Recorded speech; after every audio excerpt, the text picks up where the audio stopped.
What's up guys, today I'm going to teach you 5 insane effects that you need to add to your next music video. Let's get straight into it. So the first effect we're going to look into is a kind of like delayed split screen effect. I was going to do a regular split screen effect, but you know on this channel we like to sauce things up. So right here, I have the clip right here on my timeline, and this effect is pretty simple. All you got to do is duplicate this clip right here, put it on top, and then we're going to go into the effects controls. So we have our effects controls, and then we're gonna click on this square mask right here. We're just gonna zoom out a little so we can just create a mask that makes up half of the screen, and then we're gonna make the mask feather 0. And then the only thing we have to do, we can make this clip a bit shorter, and then let's put it at the beginning of the timeline. And then as you can see, we're gonna have this sort of delayed split screen effect. I think it looks super cool. All right, so the second one is more of a transition. We're gonna make a sort of flicker invert kind of transition. We're gonna create an adjustment layer.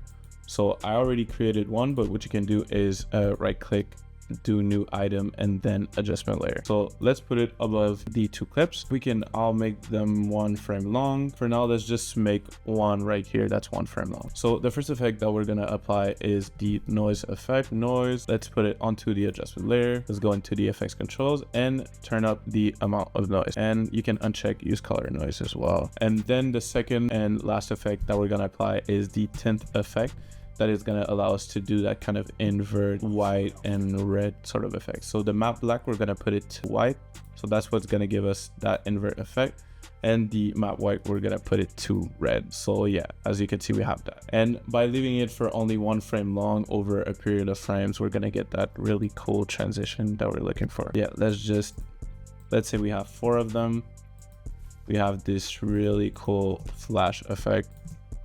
Now moving on to our third effect, we're going to create this paper effect, this kind of mixed media effect. So for this effect, we're going to use my mixed media paint pack, which is literally insane. It's 15 mixed media templates. Let me show you, you'll see. So all you got to do is go up to your essential graphics once you download it. As you can see, we have all of these really fire mixed media templates that it's completely drag and drop. So you don't have to do any printing, scanning. You simply drag and drop your clips on there and you have a crazy result. One of my favorite ones is definitely look 6. So all you got to do is drag it onto your timeline. We're going to reduce it because my timeline is HD and all of the templates are in 4K.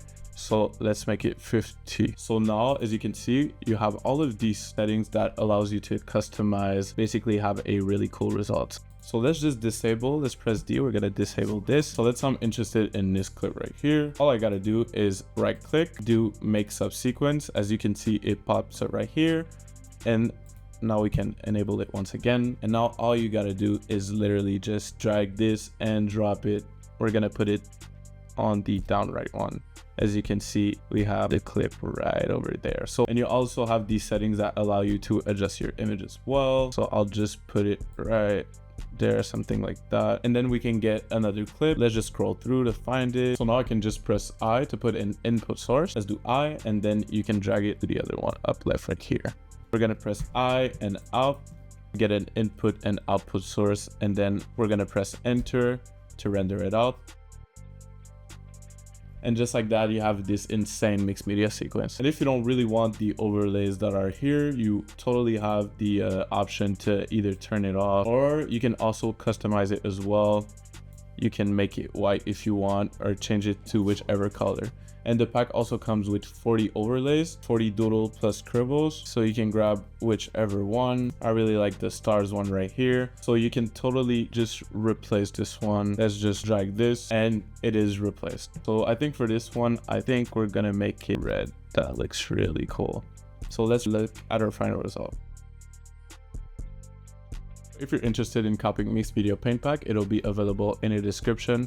Once again, it comes with 40 overlays, so make sure to go check that out. I even left a discount code as well for making it this far into this video. All right, so the next effect that we're gonna look into is a kind of glint lens blur effect. It's extremely simple to do and can really spice up your videos. So we have the clip of A$AP Ferg. Once again, we're gonna duplicate the clip, and then on this clip, we're gonna apply a directional blur effect. Drag it onto this layer, and then we're gonna go into the effects controls. Let's make the direction 90 degrees so that it's horizontal. Let's increase the blur length. So as you can see, see, we get this kind of blur, but this alone is not gonna really do anything for us. Change the blending mode from normal to screen, so you can decrease it to your taste if it is too much for you. So the fifth effect we're gonna go over is a sort of low shutter effect. Our clip right here, the first effect that we're gonna apply on it is posterized time, because it's gonna make our footage low, because it's gonna give our footage a sort of choppy look. Let's make this 8 frames per second. So as you can see, it is kind of choppy. It looks pretty cool. And now we're gonna add the echo effect onto that layer as well.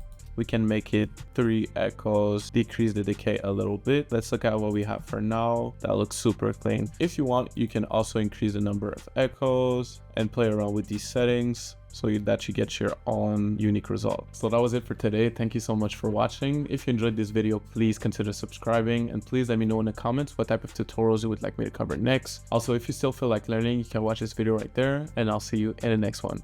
Peace.